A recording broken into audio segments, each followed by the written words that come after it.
La voiture la moins chère que vous pourrez avoir en 2022, c'est certainement celle que vous avez déjà.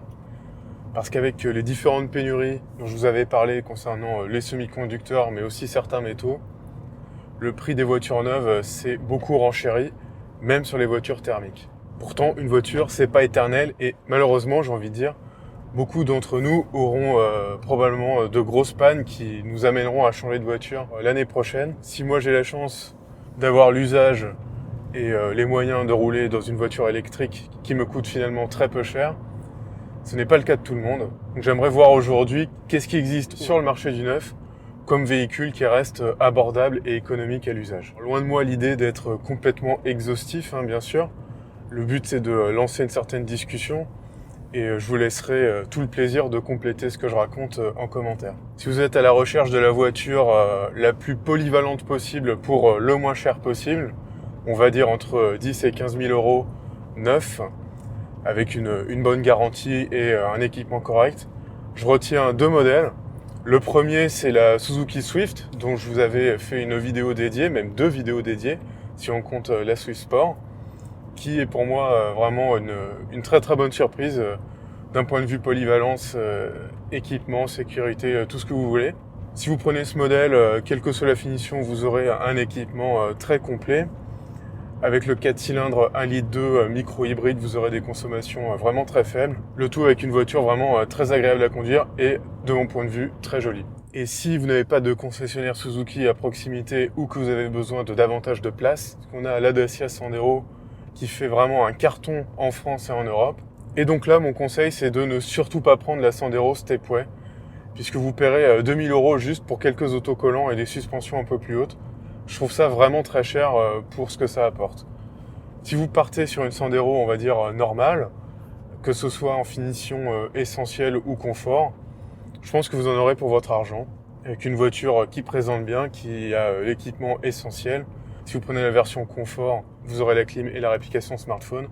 Donc vraiment une voiture tout à fait adaptée à son époque. Une version particulièrement intéressante de cette Sandero, c'est avec le moteur essence turbo 3 cylindres 1 litre qui accepte la bicarburation avec le GPL. Une très bonne option d'un point de vue économique mais aussi on va dire écologique entre guillemets, puisqu'un moteur qui tourne au GPL émet quand même beaucoup moins de polluants à l'échappement qu'un moteur essence et bien sûr qu'un moteur diesel. Même à des prix très faibles, on peut avoir des options intéressantes d'un point de vue environnemental.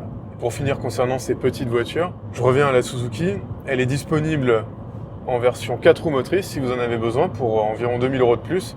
C'est pour moi beaucoup plus intéressant de mettre 2 000 euros de plus dans la Suzuki et avoir les 4 roues motrices plutôt que 2 000 euros de plus dans la Sandero et avoir la version Stepway. Mais bon, ça c'est mon point de vue.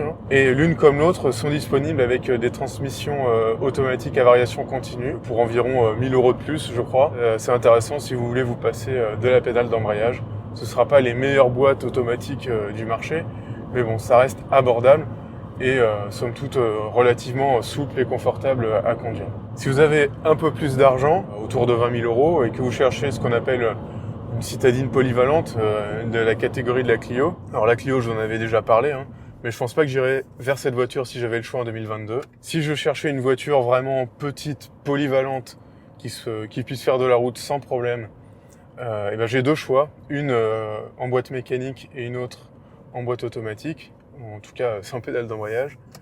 La première, c'est chez Ford, c'est la Ford Fiesta qui est arrivée avec une version EcoBoost avec une homologation éthanol E85. Donc vu le prix du carburant, ça peut être une excellente option, très économique. D'autant que la Fiesta n'est pas classiquement connue pour être hyper chère à l'achat ou ruineuse à l'entretien. Donc aller vers cette voiture en plus avec une homologation E85 éthanol peut être un excellent choix pour 2022. Et si vous ne pouvez absolument pas passer les vitesses vous-même, je pense que la meilleure option dans cette catégorie peut être la Toyota Yaris Imrin, pour tous les avantages qu'on connaît chez Toyota. Les consommations râlées pas crête, un budget d'achat on va dire maîtrisé, une bonne garantie de 3 ans, 100 000 km. Bref, on est en terrain connu et on achète vraiment quelque chose de rassurant. Bien sûr, il y a d'autres options qui peuvent s'offrir à nous chez plein d'autres constructeurs. Mais vraiment, si j'avais à choisir et que c'était mon argent, j'achèterais soit l'une soit l'autre dans cette catégorie. En montant d'un cran, avec un budget un peu plus élevé, Malheureusement, beaucoup d'acheteurs iront vers ce qu'on appelle des SUV urbains maintenant, comme le Captur, le 2008, le C3 Aircross, le T-Cross et j'en passe et des meilleurs. Moi, je vous propose d'acheter une bonne vieille berline en restant chez Toyota. On est vraiment sur l'achat raison aujourd'hui. Et je pense notamment à la Toyota Corolla hybride, qui est pas la moins chère, mais qui est quand même relativement abordable par rapport aux prestations et à l'équipement qu'elle propose. Et surtout, je pense que si vous allez chez Toyota et que pour le même prix, vous avez le choix entre la toute nouvelle Yaris Cross et la Toyota Corolla, vous aurez tout intérêt à vous diriger vers la Corolla. Alors, elle sera peut-être un peu plus basse, mais au niveau habitabilité et confort de conduite, vous aurez quand même quelque chose qui sera un cran au-dessus. Et enfin, si vous avez besoin d'une voiture encore plus grande et encore plus polyvalente, donc une voiture, on va dire, familiale, là on arrive vraiment sur des voitures qui sont assez chères en général, surtout que maintenant, à part les SUV, on n'a pas grand-chose d'autre. Les monospaces sont vraiment en voie de disparition. Le Scénic va disparaître en 2022. Le C4 Space Tourer, Grand Space Tourer, a eu sa production qui est arrêtée aussi. Il nous reste quelques monospaces chez Ford notamment, avec le Galaxy et le S-Max. Mais je ne vais pas vous proposer ça.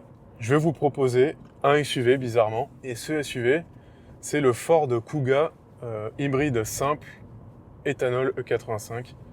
C'est pour moi un véhicule qui, à part le fait d'être un SUV, coche vraiment toutes les cases de la voiture familiale rationnelle, un peu ennuyeuse certes, mais qui va vous rendre service pour longtemps et pour pas cher. Une voiture qui combine plusieurs avantages. Déjà, être suffisamment spacieux pour un usage familial.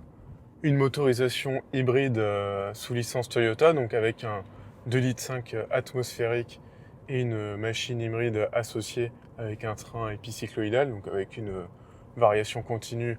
Et le tout pour des tarifs finalement assez abordables, puisqu'on est chez Ford.